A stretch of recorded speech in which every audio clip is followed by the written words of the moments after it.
Good day. This is Elizabeth Diamond on December 13th, 2013. Good day to everybody, and I'm here with Lily. This is we come from the Diamonds with an S Forever 31 show, where we talk about who we really are, weekly on Saturdays, and then also we do once a week 30-minute news, the update of the world changes. Also Diamonds Forever 31.blogspot.com. That's Diamonds with an S Forever 31.blogspot.com. Today is a special show. We're bringing Kate from Gaia on today to discuss a specific concern that has come up in the lightworker world. So welcome, Katie from Gaia. How are you? Doing awesome. That's awesome. Awesome and fun. Those are good words. Oh, yeah. Time to be the gods we are. Trying to be what? We're working on being the gods we're supposed to be, so there you go. That's fun. Is it? Yes, it is fun. So please, Katie, in a 1 or 2, 3-minute synopsis, please describe your journey of research of the untwisting of words that you're such an awesome expert and have lots of knowledge and wisdom in. Your untwisting of words to their true meaning. Can you describe that journey for us? Yeah, more of an evolution. Really started out at a very young age as a kid. Liked writing poetry and stuff like that, and then, of course, went into the songwriting realms. I've written thousands of songs. Kind of learned to play with words, break them, for sounds, right? With writing songs, you're very bound in how a song is supposed to sound, so you work your way that way. Then, of course, moving up, I guess I've only really been in this game the last, 4 years now, coming up in January.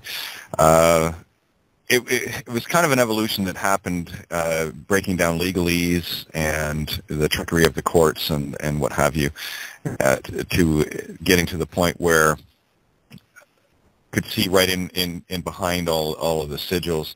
And remember, there are countless hours of research.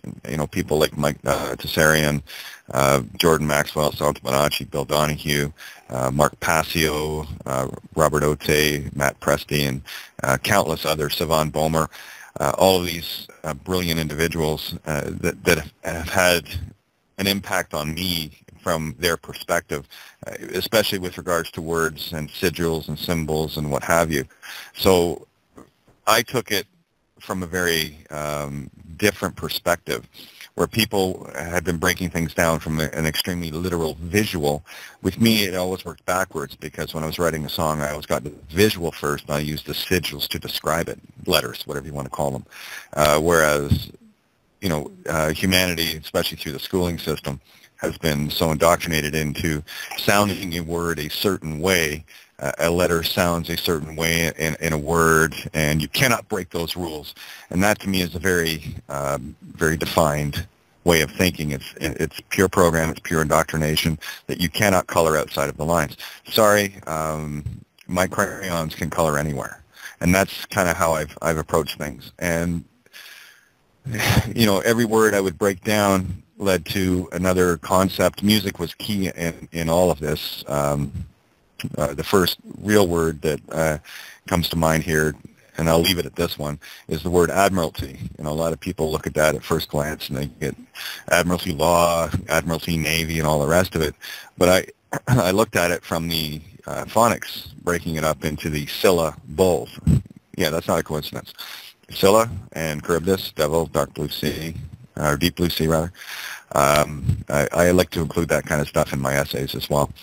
The word admiralty is, at first glance, is 4 words: admire all T, right? So you have ad, which is Latin for to, as in to go somewhere; mire, to bog down; all, literal; T, note of love, to bog down all love. And I thought, oh yeah, they're doing a really good job of that. So from there, it just progressed. And someone had asked me the other day about, what books have I read on the work that I do, and I said, well, I haven't written one yet. I've never found anything like this. And this is why I knew I was on to something, because I'd never seen it anywhere else. And it's always been very difficult for me to explain, but it's getting easier now, because there are many people that are seeing it from this perspective. Santu did a show Friday talking about the different levels from literal to anagogic.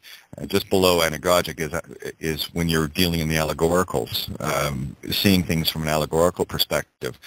And I got to say, once I was there for a given length of time, the anagogic or the magic started to present itself. I didn't have to. I didn't see coincidences anymore because coincidences don't exist. Everything is coincidence. Everything is meant for a reason. I just chose to accept that.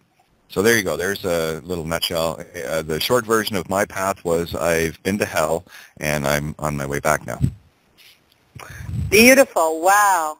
Profound. And that word admiralty, bogged down, love bogged down. Wow, that's profound. Thank you, Kate of Gaia. Okay, so now let's just go into the specific subject that we'd like to cover today.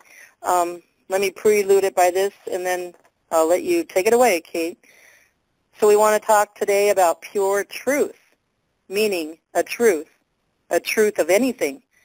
We want to take a specific truth that has been taken and messed with, twisted, for thousands of years or more, twisting lies into the pure truth of something. When the twisting together of lies and pure truth is accomplished, it becomes what I call, quote-unquote, brainwashing truth to propagate us. And we will say the controllers of this world have created their own world, the world we live in today, by this twisting, a world of slavery, control, manipulation, so and so on multi-levels. Thus, the world we are creating ourselves out of today by our awakening, our reawakening of our pure ancient ways, or uncovering again who we really are, and our untwisting the lies, which has been covered up by all these twistings of pure truths, so to say. So now, Kate, with that, I want to focus in on the twisted truth of one specific subject that this concern is coming up recently in the light worker world. So I want to just give you a scenario of something so you can explain the situation to us, this twisted truth, and untwist this truth to the pure truth. So that's what we're attempting today with this specificness. Okay, the scenario is, let's just say I went to a practitioner, a healing practitioner specifically. And through the process of the healing, they ask for a piece of my hair and a sample of my blood to do some, let's say, karmic ancestral healing for me. So, the normal brainwashed person, and that was me too, a day ago or so, not one day specifically, but years back, the normal brainwashing person to that would automatically have an automatically response to, oh my God, witchcraft, they want my hair, they want my blood.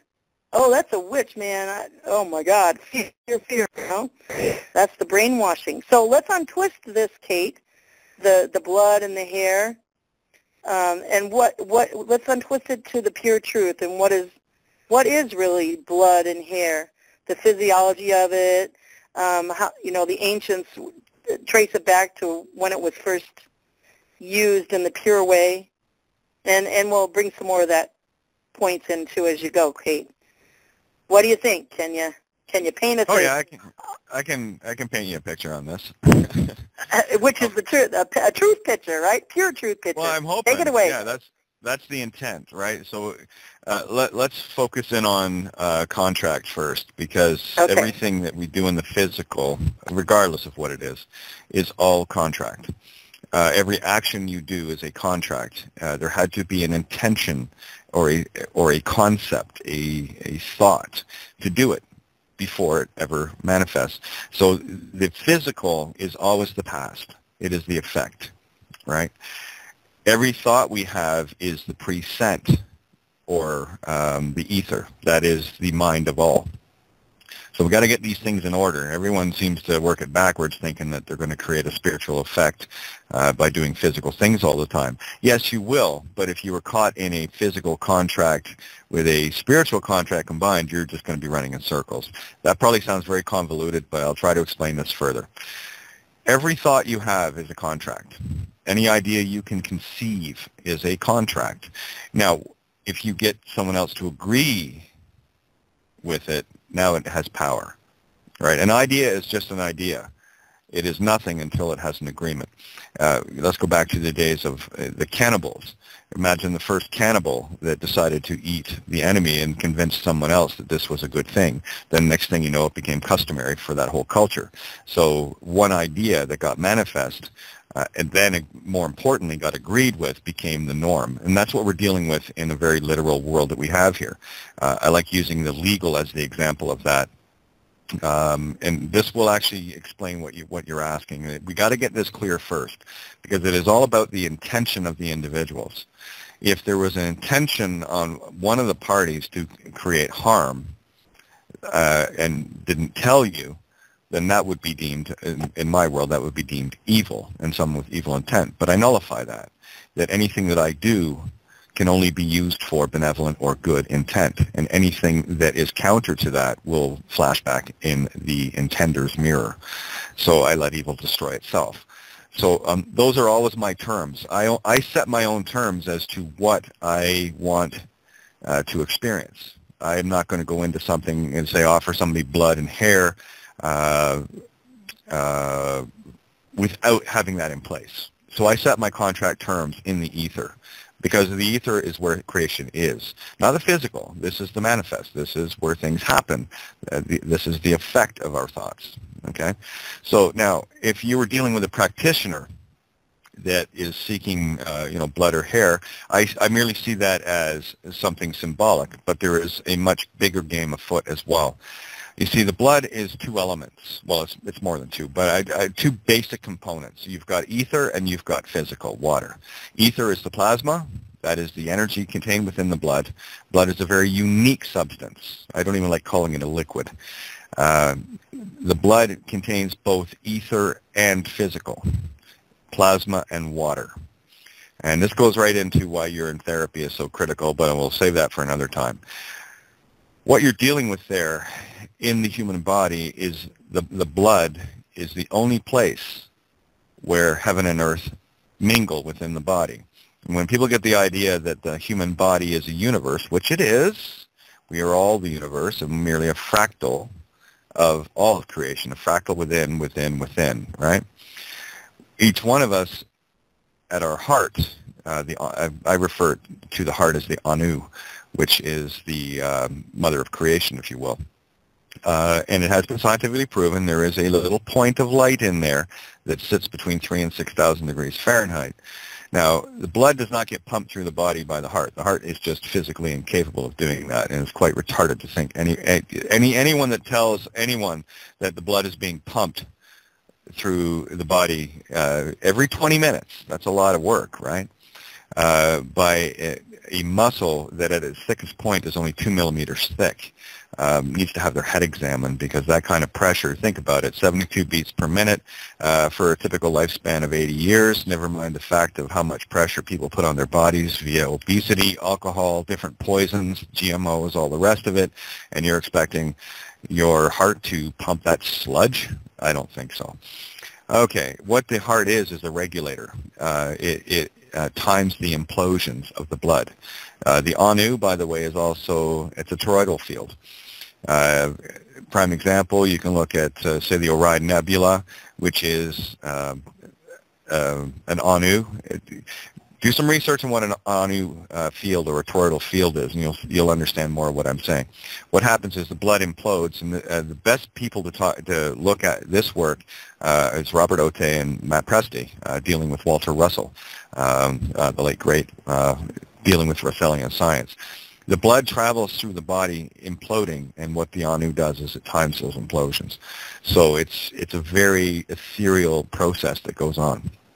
Now, getting back to contracts, If you give a practitioner hair and or blood or whatever the case may be for an ancestral sort of,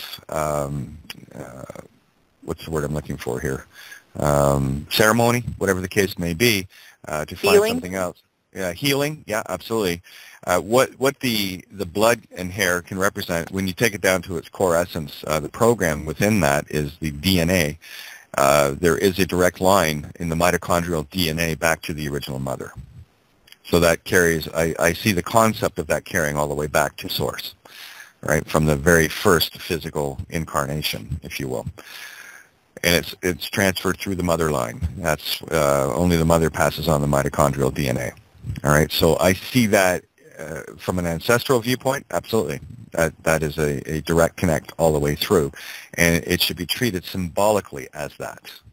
There is a physiology to it, but I really want to get people to step back from the physiology because we've been at effect to it for too long. What I like to show people is how to be cause over that. The ka, you say. Ka, spirit, you, electrical symbol, international, which is the masculine intent, say, Latin for himself, herself, itself. So it is the embodiment of spirit with intent in the divine trinity of creation. That's what the word cause breaks down to. That's what I refer to as speaking angel. When you start to break the words into their phonics, into their syllables, and not just following the rules. Okay?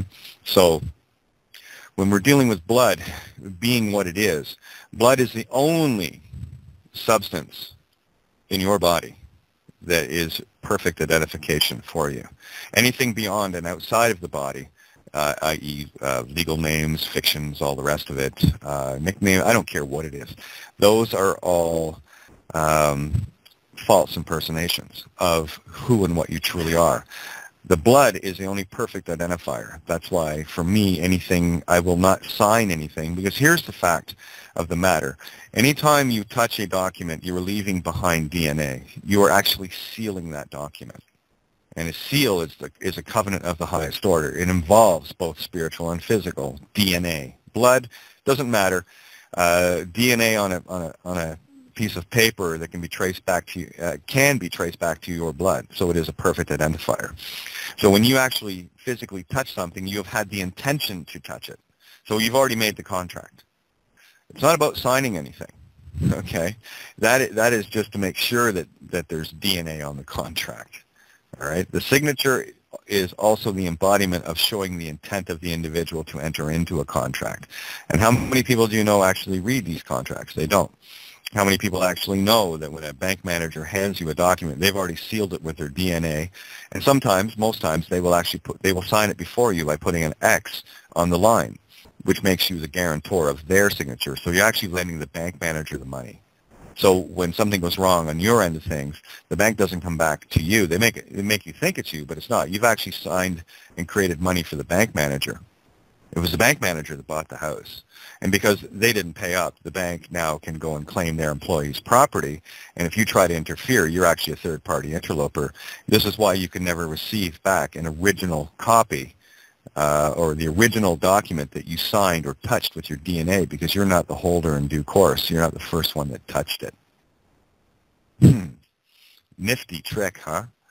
So anyway, that's why it's so important with regards to blood and why I will only seal something in blood with my intention in it. It's the only absolute proof of who and what actually signed that paper with the intent. So I use blood from center, right? Left is legal, right is lawful. So I always center justify my documents, and I always sign from the middle to right. Seal it, rather. Seal is, there's the two words again, say, all. Say, himself, herself, itself. It's Latin. Look it up. You'll see it. That's what say, S-E, means. And any sound that sounds like say, that's S-E with an apostrophe, is actually pure creation. So when you say something, now you understand why it's so important to get a grip of your phonics, because everything you say, himself, herself, itself, is created. And this is how we got tricked through the legal system, because the legal uses Phoenician law. They don't use Admiralty. That's just the platform they rape us on. What they do use is phonics and Phoenician law, because you can assume and presume anything merely based on sound. I can give you one word that I'm going to ask you how I spelled it. I'm going to say right, or right. Now, I want you to spell them for me in that order. Or better yet, why don't I just assume? That's how the courts get away with it. That's why silence is golden. So hopefully that gives you an idea of the level of contract that you're getting into anytime you're dealing with hair and blood. So be mindful that the choice that you make first, especially, let's say if you're dealing with a healing practitioner, there is a good intention there. So you get into agreement with the practitioner that there is only good intention. Any malintention that may be had on the other party's part will just get mirrored back to them. So you enter into that's how I enter into every agreement with I only have good intentions. And I only expect good intentions in kind. And anything lesser than that gets bounced off a mirror and they get to wear it. So there you go. That's how you keep the contracts pure and with yourself. Does that kind of cover it a bit? Oh, my God, what you just said just now, the intention thing, and if, you having good intentions, and if there's bad intentions from the other party, it just gets mirrored back to them from you because, you're thinking positive. That's profound right there. That takes all the fear out of every single situation you could ever be in, because we are limitless, aren't we? Absolutely. And you make the choices. And this is why you get a lot of people getting very emotional about things, because they get into a contract with somebody and it goes south. But here's how we've been manipulated. Most of humanity is compassionate. Most of humanity is of a benevolent mindset. Most of humanity does not wish harm on others. So it's very easy to trick us, we being the compassionate, loving, wouldn't harm others, don't have the intention to, into being harmed. It's very easy because we're very trusting. This is why I've urged people for a very long time. There's no point in getting upset about this. What you need to start doing, and I mean this quite literally, if you want to catch a serial killer, you better start thinking like one. Not acting like one, but you better start thinking like one. And these are the difficult things for people to confront. Not many people can confront evil to that level. However, in order to understand how to dispel it, you better look at it. All right? At least get that mindset where there are energies on this planet, in this universe, that have nothing but malintention, psychopathic tendencies. They're very, very aberrated, dark energies. They are there. They're real. They're very real. Okay? So don't kid yourself about this stuff. This is about taking responsibility for self and all of your choices, whatever you get into. And taking responsibility in the intention of any or all thoughts that you think, and responsibility in the intentions of something, any and all words that you speak before you speak them. Yeah. How many people do you know are very, very quick to take responsibility and credit for good things that happen around them and to others, and how quickly they deny any sort of wrongdoing when something doesn't go right? You can't serve two masters here. You either decide that everything that you create you are at effect to, or not. Beyond that, I can't help you. Until people can get into that center line and see that everything good that happens to you is your fault and everything bad that happens to you is your fault as well. Every choice you have ever made throughout existence that brings you into a certain situation brought you there for a very specific reason. It was your fault. Cool. So you got to take the good with the bad. You've heard that saying, right? You can't have it. You can't have your cake and eat it and expect not to gain a few calories here and there. Okay? That's just not how nature works. I deal in natural law. Okay, so let's go back to the blood and the hair. Now, naturally, because we have been so brainwashed in a lot of things, naturally when somebody hears the blood and hair, they think, oh my God, that's witchcraft, la la la. Now, can we tear that witchcraft word apart and bring it back to its true, pure essence? You said you knew about that. Thank you. Well, yeah, again, as soon as I hear a word, I go, oh, yeah, that now that I treat it phonetically, it gives a whole new meaning to things. And here's the thing. Anything that happened throughout history, I always take the mirror perspective. Okay, a witch gets burned at the stake. Why did she get burned at the stake? Well, it was religious heresy and all the rest of it. Well, we all know that religion is all a pre-programmed nightmare that keeps people very trapped in the literal, keeps them emotional. I'm going to write that word down because I want to break it down to show how important this is. If you're emotional, you're stopped dead in your tracks. Now let's take the word witch, W-I-T-C-H. Well, I bust it in two parts. And then we have wit, cha or chi or ki. CH can make all of those sound. The S can also make a sh sound as well. C can sound like an S, yes? I just put an essay up a few days ago called Phoenician Spells on my creativegaia.wordpress.com site. So I would urge people, after they hear this, I would urge them to read that essay, and they will have their eyes open to a level of phonics that they have not seen in a very long time. I know, because I sure didn't. But anyway, you got wit, ki, or let's take the Y, make it a hard Y, as in fight, F-I. So a hard I is the I sound. So we have white ki.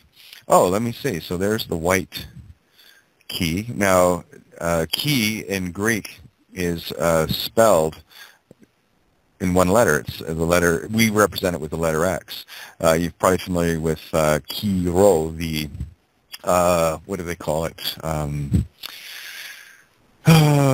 Sandra keeps saying it, and I keep forgetting the word itself. Anyway, it's the symbol, the ki-ro symbol for Rome. It looks like a P and an X. You're probably familiar with that one. That is the ki-ro symbol, or they use that for the symbol of Christ. But let's look at the phonics of that. It's ki-ro, ki-ro, Cairo, Cairo, Cairo. Yes, of course, because Rome is just transplanted Cairo. It's Egyptian religion. It's Sumerian. It's Babylonian. Okay. So here we have the white ki. Now X or ki is also 10 in the Roman numerals. I'm going to show you all the ways I look at words, okay? It's also the number 10, so you have the 1 and the 0. And of course 1 can also be mistaken for the letter I, capital letter I. So now you have the Io, which is the early Greek goddess of creation. And I, or 1 and 0, is a binary code of digital creation. It is the on-off. So that encompasses both the masculine, the I. That's in literal sense. You have the I and the O, which is the penis and the ovum, right? If you want to see the completion of the penis and the ovum, just look at the letter Q, and you'll see the sperm inside the egg. It's the reason why they put queens on thrones and queen bees and whatnot. So let's have a look at the word emotional or emotion. With that in mind. So you get starting to get an idea how to just look at words a little differently to see their equal and opposite meanings. This is critical. When people finally click that every word they are uttering means what they think it means, plus its exact opposite. Now, how safe is it to go into a courtroom of Phoenician law where everything you say can and will be used against you? And it can be assumed and presumed. I can say the word witch, and they can do this to it. So, no, anything I write is of my intent. I'm the only one that can define it. None of your dictionaries work for how I write. I write in angel. So you can't assume and presume anything. Only I can interpret my document. So if there's any clarification required, you must ask me. I am the witness, the whiteness. Wit means, there's another one too. Wit means to know, as in to know something, right? So here we have which again, to know the key, to know the goddess, to know the on-off, to know the creation. You see how powerful these words become when you start breaking them apart? You start to understand them that, oh, go ahead, call me a witch. I'll take the compliment. Thank you. Anyway, let's look at the word emotional. E as a prefix on a word means no. Quite simple. Like love thine enemies. Well, that is E nemesis. Love thine, no vengeance. See what I'm saying? Okay, so let's look at emotional. E means, before word means no. Then you have the second word, which is mote, M-O-T-E. I might explain the Ministry of Transportation a little bit of a spell casting, don't you think? The mote, because M-O-T can sound like mot or mote. I don't have any rules, so I'll sound any way I can see it and any way the letter works. Every letter in the alphabet has its own sound when you say the alphabet, right? So there we have the E mote, and there's that I-O again. The letter N acts as a possessive. It says it's mine. Anything it's attached to says it's mine. Back in the early days, the N was used to separate vowels. So you would have any word that began with a vowel, they would attach an N to it, sort of like this. Go out to the barn and get a neg, and keep your eyes open for a neagle that might be flying around. Okay, so the N, just out of laziness, got moved from the beginning of the voweled word back over to the A, so it became an egg, an eagle. Okay, so these are little things that people need to understand. What the N says is it makes it's a conjunctive, and it says it's mine. All right, so I-O, mine. So there's emotion, or E-mote ion, which means no mote, which is in a general sense, a spell. If you mote something, it's a spell. You're casting a spell, literally. All right. So when you're emotional, you are without the ability to cast a spell into creation. No mote ions. All right. So there's only one motion in the universe. The only mote ion, or the spell of Goddess mind, is love. That's it. So when we get unconditional, and I'm not talking about the fluffy, just the fluffy, oh, I love you, I love you. No, I love you enough to give you some quiet time to sit on the couch to think about what you just did wrong, and then you can tell me what you just did wrong, okay? So that's love, because you don't want them to continue hurting others, because they're only going to get hurt themselves. So the only motion in this universe is unconditional love, and that's being the complete and absolute neutral observer in the neutrix, not the matrix or the patrix. You got to be neutral. So this old dog has to learn neutrix. N-E-U or N-E-W or K-N-E-W, see what I'm saying? So there you go. So there's a little breakdown. Fun stuff, eh? Wow, this is just perfectly explained. Very sound. Thank you so much, Kate, for doing this for us today. Welcome to my world. Yeah. Lily, do you have any questions for Kate regarding the subject we're on? I just unmuted. I'm sorry, I didn't hear the rest of your sentence. Did you have any questions you would want to ask to Kate regarding the subject we're on that you think of? Well, he pretty much answered the questions that I had. He, she, yes. Yeah, she answered the questions that I had, and coincidentally, I wrote down the meaning of emotion, the E equals no. I took some notes off of, I visited your, your website, Yep, where you have your Kate writings. If you want to announce that, I'll write it down again. Yeah, sure. kateofgaia.wordpress.com. That's KateOfGaia.wordpress.com. This is why I tell everyone, this is how I know everyone is me. Everyone is Kate, or Ka-Ti. Ti is the note of love. Ka is the embodiment of spirit. Of course, we're the embodiment of spirit of love. You're all Ka-Ti. I'm just trying to show you. I'm just the mirror. And it goes back to, the law of one. I pray that prayer all the time, the law of one. It's very profound, very powerful, because we are all one. And when one is harmed, all are harmed. And when one is hurt, all are hurt. And yes, we're all unique, but we're all one together at the same time. It's like the snowflakes here, like in Minnesota. Every snowflake is unique, but yet it's the same. It's all snow. It's all snow to me. How do you spell snow? I spell it S-H-I-T, but that's just me. Okay, where did you come from? I do want to touch on the blood again as why it is such a powerful thing in terms of any contracts. Go for it. Yes, thank you. Here's the key for everyone. The X, the chi, the life, the IO, the ion. This is why X marks the spot. This is the crosshairs where we move into the quad nature of ourselves. We are both positive, negative, masculine, positive, negative, feminine. Where you are on that quad is where you will see yourself. negative feminine, negative masculine, you'll end up in a very belligerent state. You'll be argumentative. You'll be emotional. You'll be seeking vengeance. You'll typically, a negative masculine individual is bringing over too much of the negative feminine emotionals, and typically they walk around carrying guns and go after people in different countries or in their own communities wearing uniforms, because somehow they think that makes them special. But anyway, getting back to what blood is. Blood is the embodiment of the ether, heaven, and the physical earth within you in the universe. It is the only positive identification you have. It is the only thing that you have within you. Well, all your DNA does this, but blood more specifically, because blood is living. It will live up to 30 days outside of the body. That's why when you seal in blood, it is a living document.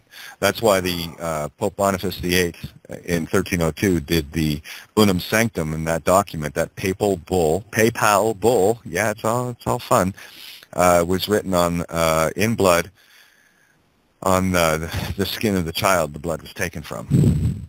That's the level of game these entities play at. What we're doing is breaking these spells. I can get into all sorts of details as far as why they take blood from the heel, et cetera, but I don't like to do that. It stays too literal. Go ahead. Okay, I have a question on that. You have profoundly on this call today described how blood is very profound in us and how it's very, very important and how it is us. So my question is, would it be safe to say if a healing practitioner had a good intent and the person giving it had a good intent, that would do a awesome, major healing, ancestral karmic healing or healing for that person? Would that be agreed? Absolutely. Yeah, because these are the agreements. That's why I do the mirror. For those that would wish me harm by taking anything that is mine to flash back in their own mirror. This is why these contracts that we enter into have to be neutral. I wish you no harm, and it's my expectation you wish me no harm. And my terms are very simple. I seek knowledge from a benevolent perspective and expect it from a benevolent perspective. And anything to the contrary, well, you get to wear that suit. I'm okay with me. And it's just going to, you become the water off a duck's back beam. You're Teflon that way. So be mindful of everything. You see, everyone walks into these contracts willy-nilly. Because we just assume that everyone around us is going to treat us properly. There are many psychopaths out there. A lot of them work for the police forces, the military, the courts, the judges, the lawyers, the cops, you name it. A lot of these psychopathic entities gravitate. That kind of energy attracts them. All right? So this is why we have this very diametrically opposed game, and it's getting more blatant now because with more light that is being brought out, of course, in the contrast, there has to be more dark. So it's not like there's more crime happening. No, it's just more exposure of what's always been happening. And see, here's the thing about a criminal. The last thing they want is to be brought into the light. So all I do is bring them into the light, kicking and screaming. And what happens to a vampire in sunlight? That's exactly why I do it. So you're saying be careful with all the psychopaths out there. Be careful. And you're saying, why you're saying be careful is be careful in yourself, being responsible of your thoughts and how you think and how you're bringing your thoughts into the world. Like, don't have fear, or don't think like, oh my God, if that person's a witch, then I'm going to get spelled on or whatever. Be careful and being responsible from yourself, your thoughts and what you say. That's what you're saying, really, right? Well, yeah. Exactly. And look at the stigmas that get attached to a simple word like witch. You say witch, and people are, there. You see Margaret Hamilton from The Wizard of Oz riding a broomstick. She's green skinned with warts and all the rest of it. And no, that's not what a witch is. And now look at what the system does. Hollywood teaches you to stay away from the dark, that it's terrible to be in the dark and scary things are in the dark. Same thing with religion, same thing with everything. So what I do is I look at something, okay, well, they're telling, the system or society I'm in is telling me that this is evil. Well, I'm going to go look and see why it's not. Because anyone trying to sell me something, has obviously got, I'm looking at everything from others being psychopathic. So, and I'm just being very general there. That's how I approach things. So I look at it, not to be right, not to be wrong, but to see what is there. You know, you can go back through history and see that it was actually Churchill and the whole gang, Roosevelt, and what we deem to be the all lies, or I think we pronounce it allies. Yeah, the all lies were the ones that started World War II and World War I. All the same beings, and who gets made out to be the bad guy. So I look at the mirror of history. I look at the perspective from the victim side, because the victor's always the one that writes the history books. They're going to tell it like we're the good guys. No, not necessarily. So back to the blood, you know, what you profoundly explained, the blood is very important. And so if using the blood to heal somebody, you know, ancestor or whatever, healing, is like the root of, getting to the root of the thing that's not healed, and could be healed from the root up. Cut it at the root. Take the root all the way out, and the healing becomes, you know, and then it doesn't have to come back, you know. Anyway, uprooted. It's a strong healing is what I'm saying. Oh, yeah. If the agreement is there between the practitioner and the one seeking the practitioner, if the agreement is there, absolutely. What the blood or hair, or whatever the case may be, what that represents is symbolically. So there is an agreement. Once you see, it gets so much deeper once you start to understand what it really is. Now it has some power. Now it has force and effect. Yes, very awesome, very awesome. Can I express something?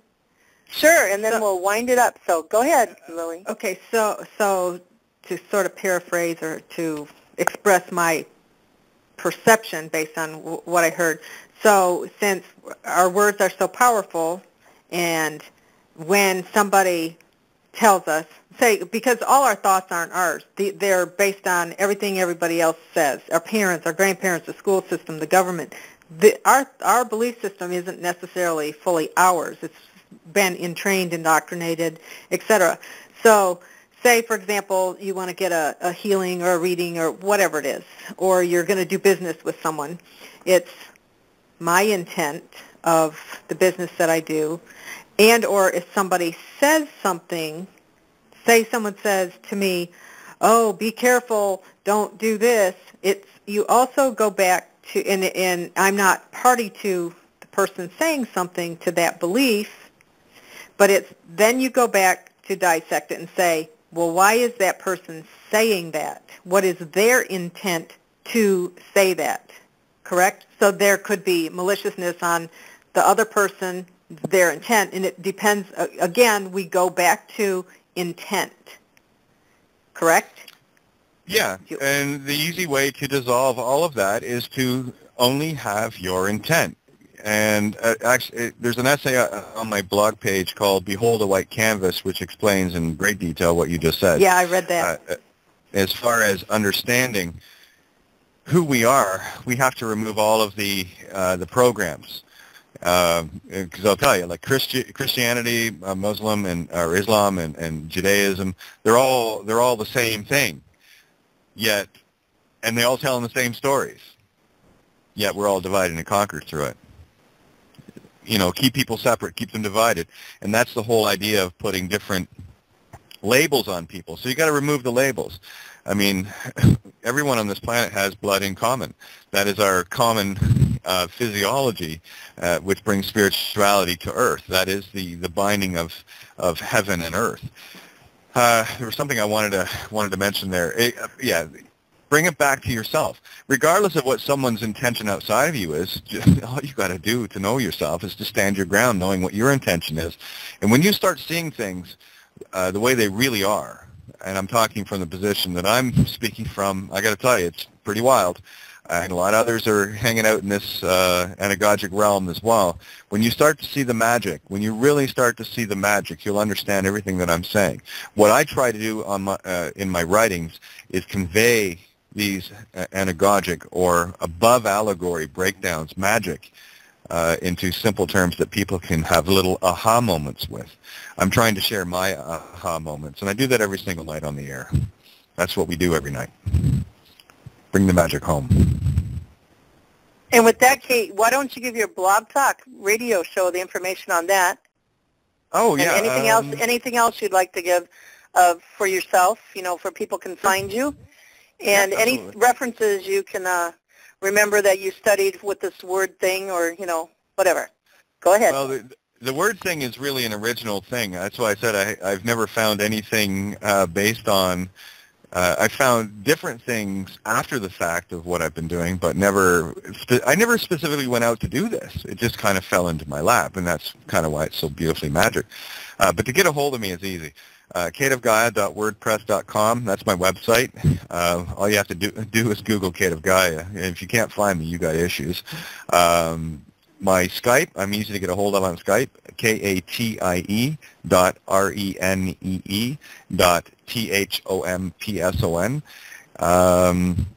Facebook is kate.renee.5, KATE.RENE.5. And for those that really need to absolutely get a hold of me for one reason or another, I would ask that you don't use this option unless you absolutely have to. My cell is 226-971-9675, and you've got no excuse to not be able to find me. Yes, thank you so much. And I want to just say that we'll post this recording on the Diamonds with an S Forever 31.blogspot.com, and also you can call in via phone or via Skype if you have credits from Skype to landline at the recorded line at 209-255-1099. It'll ask for a PIN number, and that PIN number is, do you have that? Oh, that PIN number is 996035#. And then it'll ask for a reference number, and this is reference number 1, so you push in £1. Okay? And I will send this call link to you, Katie of Gaia, so you can post it if you like. And we thank you. This is so awesomely broken apart today. Exactly what our intention was. Thank you so much, and I look forward to having you as a guest on the Diamonds Forever show. Anytime. But until then, go ahead. Oh, I was going to say anytime. I make myself completely available. Yeah, so now let me stop the recording. Hang on, guys. I just want to say blessings to all of love, peace, and joy turning into bliss. To all who listen to this call in the archives also.